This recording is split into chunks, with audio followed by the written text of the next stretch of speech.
Sudah siap? Oke. Siap. Jadi Bapak Ibu, siswa-siswa kita pun demikian. Mereka perlu mendengarkan dan memahami semua peraturan yang kita sepakat tadi itu. Supaya dong sadar bahwa oh ya kalau kita bikin ini, kita pasti begini. Kalau kita bikin ini pasti kita begini. Jadi sebelum kita hukum lagi, karena kita tahu tuh. Oh iya ini padahal kalau kita bikin ini akan bertentangan dengan ini. Kalau kita bikin ini akan bahaya di sini. Itu semua baik bakal mengunci tuh. Jadi ketong sebelum ketong pukul ketong tangan sakit lagi. Kan ketong sadar. Toh, ketong suara ketong sadar bahwa oh iya beta begini, beta pasti dapat yang baik. Begitu Bapak Ibu.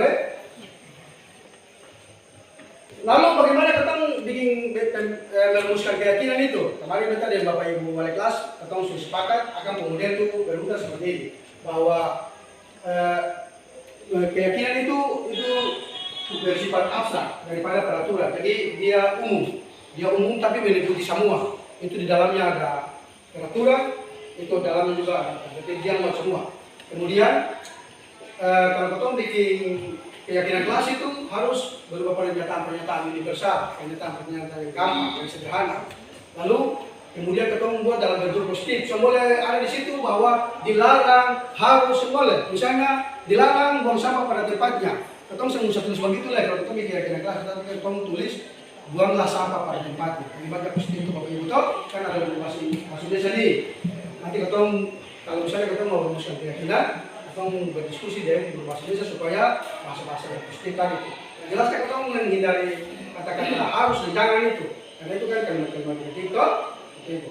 Terus yang terakhir dari pendidikan keyakinan kelas atau sekolah itu, ketong harus bersedia meninjau kembali dari waktu ke waktu. Hari ini ketong bikin kesepakatan mungkin bulan depan atau tahun depan akan sulai karena memang anak-anaknya lain tuh begitu kan sudah pindah kelas ini kan sesama anak-anak yang pertama itu oh iya memang dong harus itu anak yang ini lain karena apa?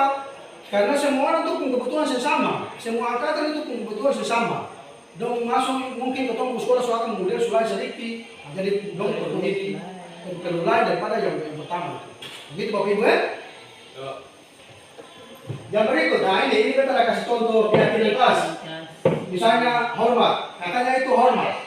Bekerja dan diterima dan dimiliki. Lalu kita mulai tuliskan di bawah situ bahwa kita meyakini, kelas meyakini bahwa sangat penting untuk menghormati semua orang. Baru kita kembali kelas terangkan pardon, kenapa mesti kita menghormati semua orang dalam kelas ini supaya saling ada perbedaan. Sedangkan sudah ketemu satu. Ketong sebulan ada sebulan. Ketong mesti saling menghormati karena ketong di sini ada yang dari keluarga kurang, ada yang dari keluarga lebih. Jadi kalau yang lebih hormati yang kurang juga dirasa dihargai sehingga dong masuk dalam satu kelompok. Tahu Bapak Ibu tahu? Berikut. Konsep inti dari budaya positif yang berikut itu adalah kebutuhan dasar manusia. Bahwa seluruh tindakan manusia memiliki tujuan tertentu. Semua yang kita lakukan adalah usaha terbaik untuk mendapatkan apa yang kita inginkan. Pasti itu Bapak Ibu tahu, atau bikin sesuatu pasti atau ini atau dapat sesuatu. Tapi dalam hal ini bukan tenaga sebagaimana yang tadi sebelumnya. Ketika kita mendapatkan apa yang kita inginkan, sebetulnya saat itu kita sedang memenuhi satu atau lebih dari satu kebutuhan dasar kita. Supaya Bapak Ibu ini sebagai informasi bahwa kebutuhan dasar manusia itu ada 5 yang digolongkan ada 5 kelompok. Yang pertama itu kebutuhan untuk bertahan hidup, kasih sayang dan rasa diterima, penguasaan, kebebasan dan kesenangan. Jadi kalau ketong bikin sesuatu terus ketong sudah selesaikan, berarti pasti ketong sudah memenuhi ketong salah satu di antara atau 2 atau 3 dari kebutuhan yang ada itu. Mari Ibu silakan. Silakan Bapak Ibu. Slide berikut. Lalu ini satu gayanya satu yang seperti ini Bapak Ibu. Kalau untuk kebutuhan untuk bertahan hidup adalah kebutuhan yang bersifat fisiologis. Untuk bertahan hidup itu misalnya ketemu mesti sehat. Yang kedua ketemu mesti tinggal di ketemu rumah atau rumah kosnya siapa yang penting mesti tinggal di rumah, semua tinggal di jalan. Toh? Dan ketemu perlu makan. Sampai sih makan berarti mati sudah tahu Bapak Ibu toh? Termasuk kebutuhan biologis, kebutuhan suami istri itu juga masuk kebutuhan untuk bertahan hidup itu. Karena kebutuhan itu untuk memperbanyak keturunan toh Ibu toh? Bapak Ibu toh? Terus Komponen fisiologis pada kebutuhan ini meliputi kebutuhan akan perasaan aman. Jadi kalau macam ketong suka makan, ketong suka kenyang, sudah mengantuk, sudah aman, sudah nyaman. Itu Bapak Ibu tahu. Kalau ketong sehat apalagi tidur sudah mau tahu. Tapi kalau ketong sakit, sungguh tidur suruh punya rumah sakit, punya obat, tahu saya nyaman. Begitu Bapak Ibu. Lalu kebutuhan kasih sayang dan rasa diterima. Kebutuhan ini meliputi kebutuhan akan hubungan dan kondisi sosial, hubungan ketong di masyarakat. Anak-anak yang ketong memiliki kebutuhan dasar kasih sayang dan rasa diterima yang tinggi, biasanya ingin disukai dan diterima oleh lingkungan Bapak Ibu atau Bapak Ibu. Anak-anak itu sebenarnya dong cari muka pada ketong, lepas ketong sayang dong. Tapi kadang-kadang ketong jaga salah terjemahkan akhir, begitu. Dong dekat-dekat ketong langsung bilang, sini, terus sini. Padahal saya Bapak Ibu, dong cari muka supaya dong dekat dengan ketong. Dong perlu kasih sayang Bapak Ibu. Begitu. Seperti ketong buat anak lain. Ketika ketong saya kasih apa dong tuh, dong mulai bikin hal. Papa nih, mama nih, nah itu, dong perlu kasih sayang Bapak Ibu. Begitu. Sama dengan ketong buat anak di sekolah. Jadi semua orang itu membutuhkan kasih sayang dan rasa diterima di mana tanpa saja. Begitu Bapak Ibu. Selanjutnya kebutuhan penguasaan. Kebutuhan ini berhubungan dengan kekuatan untuk mencapai sesuatu, menjadi kompeten, menjadi terampil, diakui atas prestasi dan keterampilan kita, didengarkan dan memiliki rasa harga diri. Anak-anak yang memiliki kebutuhan dasar akan penguasaan yang tinggi biasanya selalu ingin menjadi pemimpin. Nah, itu terus kita waktu baik. Ada ini, ini dia punya kebutuhan ini pengusaha. Kan kalau kita tanya siapa yang menjadi wali kelas, kelas pasti ada yang kan langsung tuh begitu. Jangan kita musyawarah ada pasti satu di antara teman-teman di kelas itu dia langsung saya Pak. Kita musyawarah saat dia bilang saya Pak. Anak itu tuh dia punya kebutuhan penguasaan penting. Itu mesti kita perlu lihat supaya kelak dia bisa jadi dia terjadi itu lebih tambah tinggi. Begitu Pak. Kemudian kebebasan. Anak-anak dengan kebutuhan kebebasan yang tinggi menginginkan pilihan Bapak Ibu. Mereka perlu banyak bergerak, suka mencoba-coba, tidak terlalu terpengaruh orang lain dan senang mencoba hal baru yang menarik. Karena ini ketemu atau dalam periksa itu susah. Kenapa? Dong mau bebas dong. Toh, dong seakan-akan dong semua ketemu atur dong. Tapi sesungguhnya ketemu mesti yakin bahwa anaknya itu dong itu dong kelebihan Bapak Ibu. Sehingga mudah Pak ketemu untuk dong. Ketemu kasih bebas dong, tapi tidak kasih liar dong. Ketemu kasih bebas dong untuk ketemu untuk dong. Begitu maksudnya. Lalu next itu tentang kebutuhan dasar manusia yang tadi. Yang berikut adalah komponen inti dari budaya positif yang ke-7 kalau tidak salah ini, yaitu 5 posisi kontrol. Bapak Ibu, ketemu di sekolah ini, ketemu mesti menjadikan ketemu diri ibu bapak ibu guru tentunya sebagai seseorang yang mengontrol lingkungan. Dari teori-teori yang kita baca, kita dapat di tahun bergerak ini ada 5 posisi kontrol yang bisa kita praktekkan. Yang pertama yaitu posisi kontrol penghukum. Anak-anak kalau bikin salah itu langsung sudah mari, dapat cuti, dapat pukul, selesai kita berusaha. Tapi biasanya kalau pukul doang itu pasti kita muka sedikit keras. Tahu Bapak Ibu tahu? Atau usaha pakai mari, kita mulai lagi. Usaha saya ingat di sini peraturan tak? Kita mulai pukul sudah. Itu posisi kontrol sebagai penghukum. Bapak Ibu tahu? Setelah ada pukul habis dia berjalan itu kadang-kadang dia bilang begini. Marah kuat, pukul kuat itu Bapak Ibu tahu? Tapi dia sekian berkata saya dia bilang di dia teman-teman. Dia bilang aku itu marah kuat, pukul kuat. Jadi ada rasa dendam Pak Ketong. Kalau Ketong dia ada di posisi kontrol itu hukum. Setiap hari Ketong hukum dong tapi tak benci Ketong Bapak Ibu. Tapi dong siapa bilang, dong simpan saja. Dong cerita dong teman-teman. Tahu begitu betul?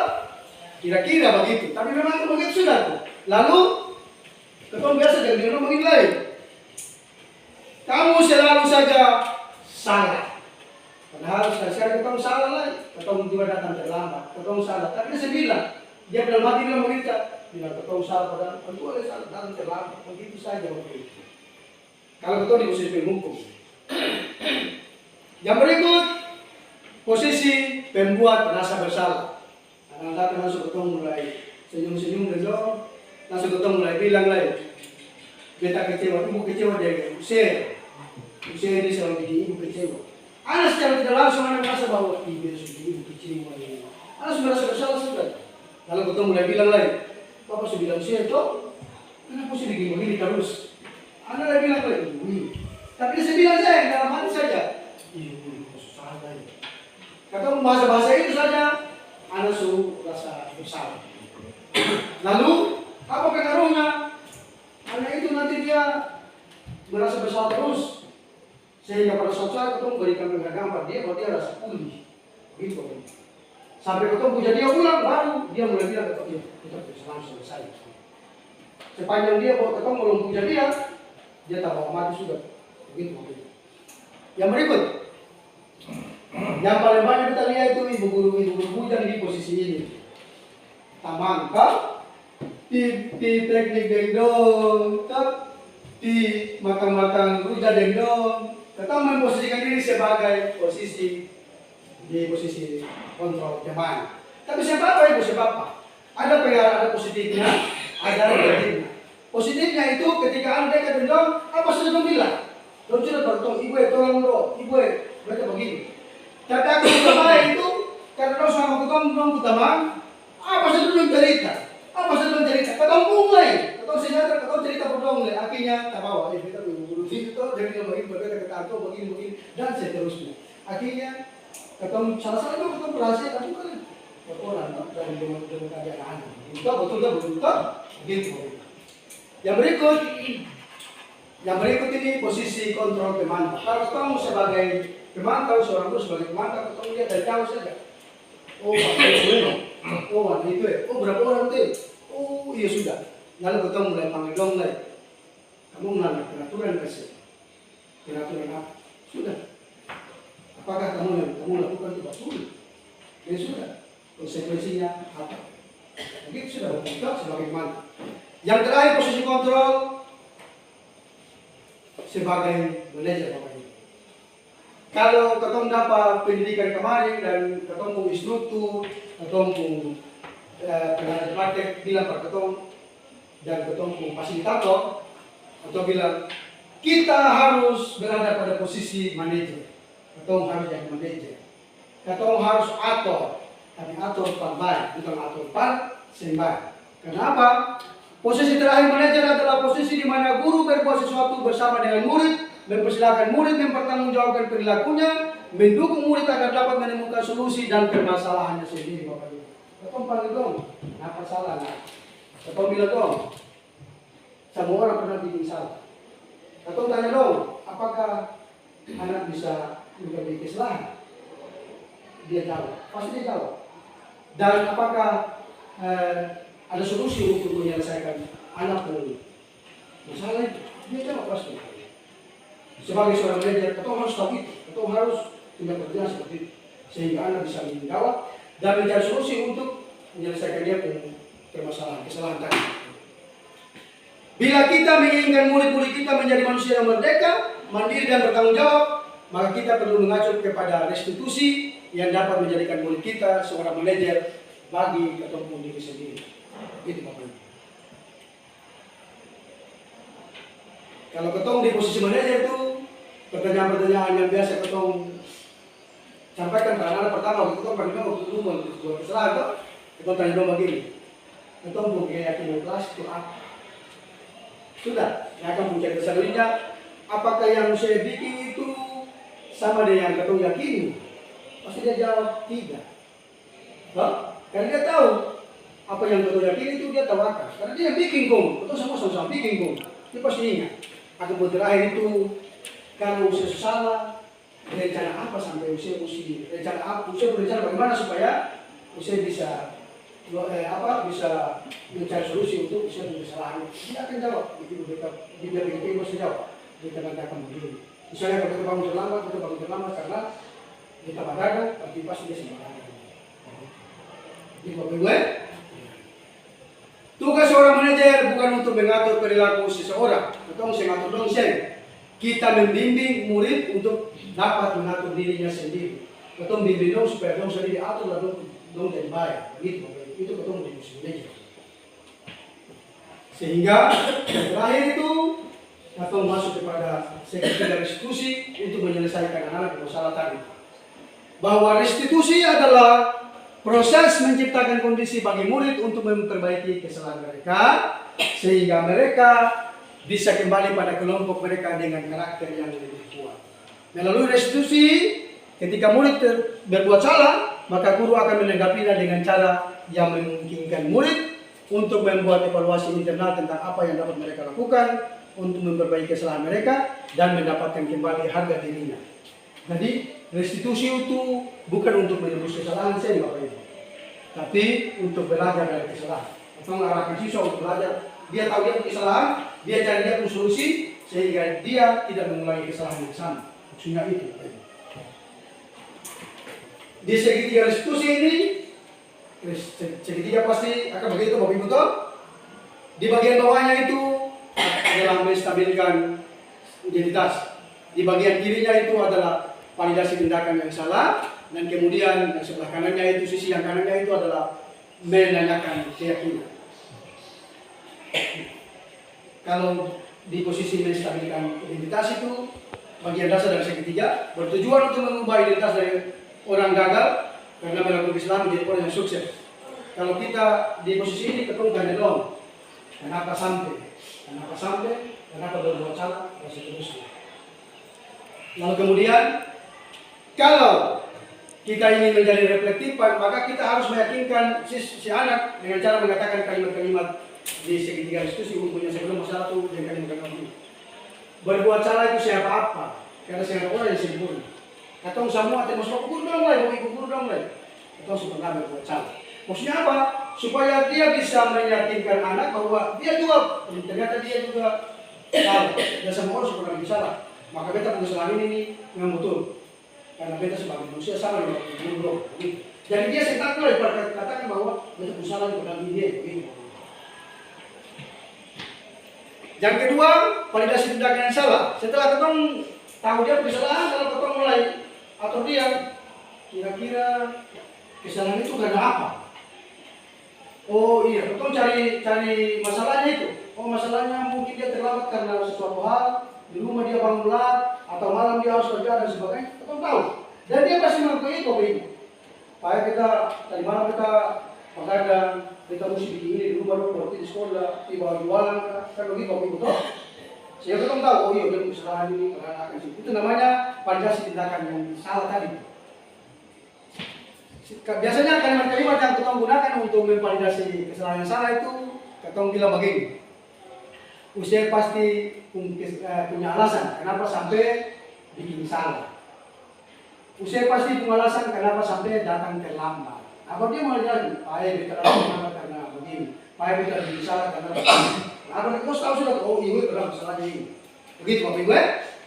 Yang berikut terakhir itu sisi sebelah kanan tadi. Atau menanyakan keyakinan bahwa kalau sedikit salah itu berarti yang sama dengan keyakinan yang saya yakini. Yang mana? Yang tadi ketemu dia bertemu di kelas, pasti dia jawab, iya Pak. Dia terlambat berarti kita sedang menghargai Pak. Contoh, betul, dan seterusnya. Lalu ketemu biasanya terakhir ketemu tutup makan dengan pertanyaan, apakah kamu ingin menjadi orang yang sukses? Apakah kamu ingin orang yang menjadi bertanggung jawab? Lalu apakah kamu bisa menjadi orang yang bisa dipercaya? Anak itu pasti bilang, saya usahakan, saya bisa Pak. Nah itu tuh motivasi itu yang bikin dia mulai hidup dengan keyakinan baru bahwa dia bisa melakukan hal-hal yang baik. Demikian Bapak Ibu, apa yang beta sampaikan adalah apa yang beta dapat dari beta fasilitator terutama. Apa yang beta dapatkan itu, apa yang beta jelaskan hari ini adalah apa yang beta dapatkan dari beta instruktur. Dan apa yang beta dapatkan adalah, yang beta sampaikan hari ini adalah apa yang beta dapatkan dari beta pengajar praktek. Oleh karena itu, dengan rasa hormat dan bangga beta minta ketemu semua untuk memberikan aplaus kepada beta. Selanjutnya kita punya menit karena waktu, kita punya menit untuk bisa berdiskusi sejenak. Silakan Bapak Ibu, apa yang ingin ditanyakan atau apa yang ingin ditambahkan, silakan nanti kita diskusikan bersama. Silakan Bapak Ibu. Kurang ketong sempurnakan sama-sama Soalnya begini Bapak Ibu, ketong guru penggerak itu cuma tergerak, bergerak lalu menggerakkan. Sekarang beta tugas ini menggerakkan ini. Dan beta perlu dukungan dari Bapak Ibu dong. Kalau Bapak Ibu dong tidak menggerak, tidak tergerak juga, berarti sama saja. So, ketong sedihnya Pak, saya ada perubahan sekolah. Karena tentunya ketong ingin supaya ketong sekolah ini menjadi sekolah yang disukai oleh semua orang.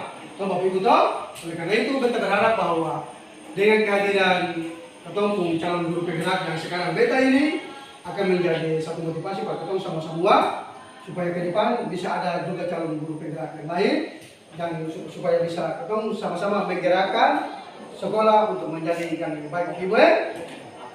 Demikian, terima kasih. Saya atas nama pribadi menyampaikan terima kasih yang sebesar-besarnya atas kesempatan dan waktu dari Bapak Ibu dong untuk menghadiri sedikit ceramah di pagi hari ini. Semoga bisa bermanfaat dan insya Allah kita melaksanakan sama-sama. Bapak Ibu, kita sepakat? Ya. Oke, terima kasih Bapak Ibu.